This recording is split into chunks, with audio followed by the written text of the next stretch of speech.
আমি শেখ হাসিনা সশ্রদ্ধ চিত্তে শপথ করিতেছি যে 1996 সালের নির্বাচনে জয়ের পর প্রধানমন্ত্রী হিসেবে এভাবেই শপথ গ্রহণ করেন শেখ হাসিনা।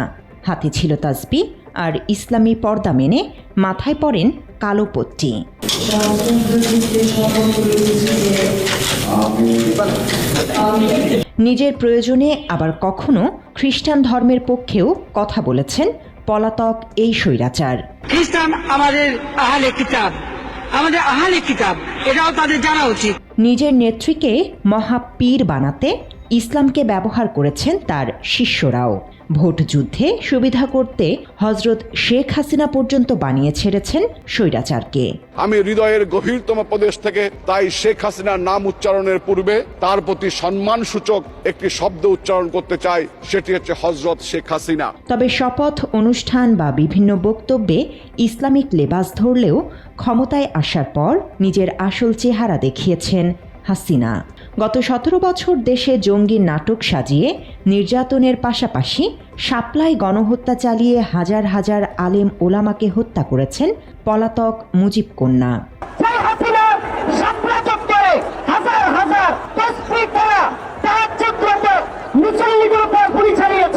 ইসলামিক লেবাস ধরে ধর্মের নামে ব্যবসা করতেন শেখ হাসিনা।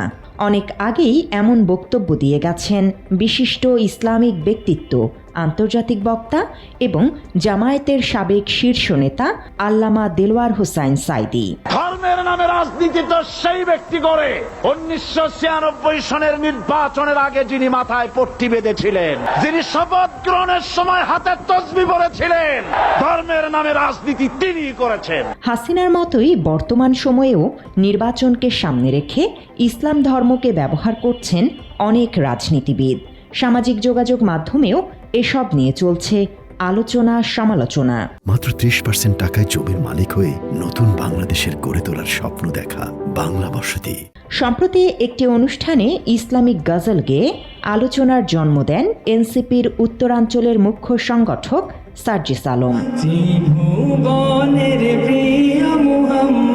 একইভাবে নির্বাচনের আগে বিভিন্ন অনুষ্ঠানে বেশ কিছুদিন হলো সার্জিসকে মাথায় টুপি পরে বক্তব্য দিতে দেখা যাচ্ছে। আমাদের ওসমান হাদি ভাইয়ের খুনিদের বিচারের দাবিতে তারা এখানে আজকে একটি বিক্ষোভ করছিল। অন্যদিকে এনসিপির আরেক নেতা ও ঢাকা ৮ আসনের সংসদ সদস্য প্রার্থী নাসির উদ্দিন পাটোয়ারিও মাথায় টুপি দিয়ে অংশ নিচ্ছেন প্রচারণায়। টুপি পরার কারণে সাধারণ মানুষের তোপের মুখেও পড়তে হয়েছে এই নেতাকে। এই যে আপনি নির্বাচনের কারণে টুপি পরছেন, এতদিন তো আপনার মাথায় টুপি ছিল না। আমি মাদ্রাসায় পড়াশোনা করছি। মাদ্রাসায় পড়ছেন, আমি মাদ্রাসায় পড়ি না। জুলাই আন্দোলনের সম্মুখ সারির যোদ্ধা হান্নান মাসুদ সাম্প্রতিক সময়ে মাথায় টুপি পরে প্রকাশ্যে এসেছেন বারবারই। হানাহানি মারামারি রাজনীতি টিকিয়ে রাখতে চাই, তাদের বিরুদ্ধে আমার এই সংগ্রাম, এই লড়াই চলবে। একটা সময়ে সাধারণ পোশাক পরার কারণে মধ্যবিত্ত শ্রেণীর কাছে ব্যাপক জনপ্রিয় হয়ে ওঠেন ডাকসুর সাবেক ভিপি নুরুল হক নুরু। সময়ের সাথে সাথে বেশভূষা পরিবর্তনের কারণে ওই শ্রেণীর অনেকের কাছেই গ্রহণযোগ্যতা হারিয়েছেন এই নেতা। পরিবর্তিত পোশাকের সাথে প্রচারণায় বর্তমানে মাথায় টুপি উঠেছে নুরুর। যারা এই ধরনের উরুস মাহফিল অনুষ্ঠান করেন তাদের পাশেও থাকাটা আমার দায়িত্ব এবং কর্তব্য।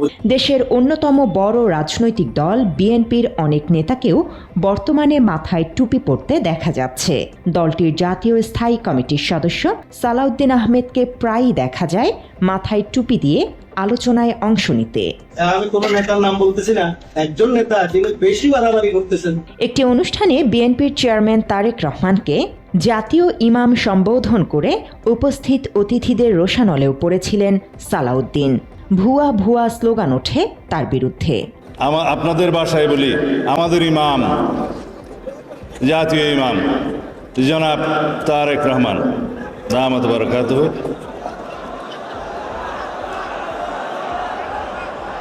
এদিকে ক্ষমতায় গেলে কোরআন সুন্নাহর আলোকে আইন করা হবে। সম্প্রতি ঠাকুরগাঁওয়ে এমন বক্তব্য দিয়ে আলোচনার জন্ম দিয়েছেন বিএনপির মহাসচিব মির্জা ফখরুল ইসলাম আলমগীর। এখানে যেন ইসলাম ঠিক মতো বিস্তার লাভ করতে পারে সেই চেষ্টা আমি অবশ্যই করব। অথচ ইসলামী শরিয়াহ আইন বিরোধী হিসেবে সমালোচনা রয়েছে ফখরুলের বিরুদ্ধে। যে আমরা শরিয়া আইনে বিশ্বাস করি না, আমাদের সংগঠন পড়ে দেখবেন শরিয়া আইন বিশ্বাসের তো কথার ব্যাপারটা নাই কোথাও। আমরা তো আবার অনেক সময়ই বৌদ্ধ সহ অন্য ধর্ম নিয়েও ইতিবাচক বক্তব্য দিতে দেখা গেছে ফখরুলকে। যে বৌদ্ধ ধর্ম হচ্ছে শান্তির ধর্ম, বৌদ্ধ ধর্ম হচ্ছে মানুষের প্রতি ভালোবাসা প্রেমের ধর্ম। ধর্মকে ব্যবহার করে রাজনীতির সমালোচনা করেছেন অনলাইন অ্যাক্টিভিস্ট এবং লেখক পিনাকি ভট্টাচার্য। ফেসবুকে আলাদা আলাদা পোস্টে বিএনপি নেতাদের সমালোচনা করেন পিনাকি। একজন মুসলমান যখন বলে আমি শরিয়া আইনে বিশ্বাস করি না, সে তো আসলে শুধু একটা আইন, একটা ঐতিহ্য, একটা বিশ্বাস, একটা সভ্যতা এবং একটা আত্মপরিচয়কে অস্বীকার করে। এই অস্বীকার শুধু ব্যক্তিগত মত না, বরং তা মুসলিম উম্মার অন্তর্নিহিত ঐক্যের ভিত কাঁপায় দেয়। বিভিন্ন সময়ে একাধিক রাজনৈতিক দলের নেতারা ইসলামিক লেবাসে চললেও বিএনপি নেতা ও সাবেক সংসদ সদস্য হারুনুর রশিদ শুধুমাত্র জামায়াতে ইসলামীর বিরুদ্ধে অভিযোগ তুলেছেন দলটি ধর্ম নিয়ে ব্যবসা করে। দলিল উপস্থাপন করবেন, আর না হলে ধর্মকে নিয়ে আমাদের ব্যবসা করবেন না। ধর্মকে নিয়ে মানুষের মতে বাংলাদেশের 90% মানুষ মুসলমান। এসব অভিযোগের প্রেক্ষিতে বাংলাদেশ জামায়াতে ইসলামীর ঢাকা মহানগর দক্ষিণের সেক্রেটারি শফিকুল ইসলাম মাসুদ এক অনুষ্ঠানে বলেন, জামায়াত সারা জীবন ইসলামের কথা বলে, আর অন্যরা শুধু নির্বাচন আসলেই ইসলামের পক্ষে থাকে। জামাত ইসলামী সারা বছর ইসলামের কথা বলে, সারা জীবন ইসলামের কথা বলে, আর আপনারাই শুধু নির্বাচনের কথা আসলে ইসলামের কথা তোলেন। প্রকৃত ধর্ম ব্যবসায়ী কারা এদেশের মানুষ তা ভালো করে জানে। মুখে এক আর অন্তরে আর এক রাজনৈতিক দলগুলোর। অন্য আরেকটি আলোচনায় এমন অভিযোগ করেন শফিকুল ইসলাম। ধর্মীয় লেবাস পরবেন, টুপিটা বা জুব্বা লাগাইয়া আপনি ইসলামপন্থীদের সাথে হাত মিলাবেন আর বলবেন আমরা শরিয়ার আইন মানি না, এক মুখে শরিয়ার আইন মানি না বলবেন, আর ইসলামপন্থীদের সাথে আপনারা চুক্তি করবেন। এদেশের মুসলমানরা এখন আর সেই বোকার জগতে নাই। টুপি সুন্নতি পোশাক, অন্য কোনো উদ্দেশ্যে টুপি ব্যবহার করা অনুচিত। এক আলোচনায় বিষয়টি তুলে ধরেন আস-সুন্নাহ ফাউন্ডেশনের চেয়ারম্যান ও ইসলামী পণ্ডিত শায়েখ আহমদুল্লাহ। এই জন্য মার্কা ঠিক করে যে কোনটা কোন মার্কা আলাদা করার চেষ্টা করে। আল্লাহ আমাদেরকে এক হওয়ার তৌফিক দান করুন। শরিয়া আইন না চাইলে নিজেকে মুসলমান দাবির নৈতিক অধিকার নেই কারো। অন্য আরেকটি আলোচনায় এমনটাও বলেন আহমদুল্লাহ। আমি শরিয়া চাই না, শরিয়া দ্বারা শাসিত হোক আমার দেশ বা আমি নিজে, এটা চাই না। তাহলে আপনি নিজেকে মুসলমান দাবি করার কোনো নৈতিক অধিকার নাই। বিভিন্ন রাজনৈতিক দলের নেতাদের টুপি পরা নিয়ে সমালোচনার অন্যতম কারণ কিছুদিন আগেও তাদের বেশভূষা ছিল ভিন্ন রকম।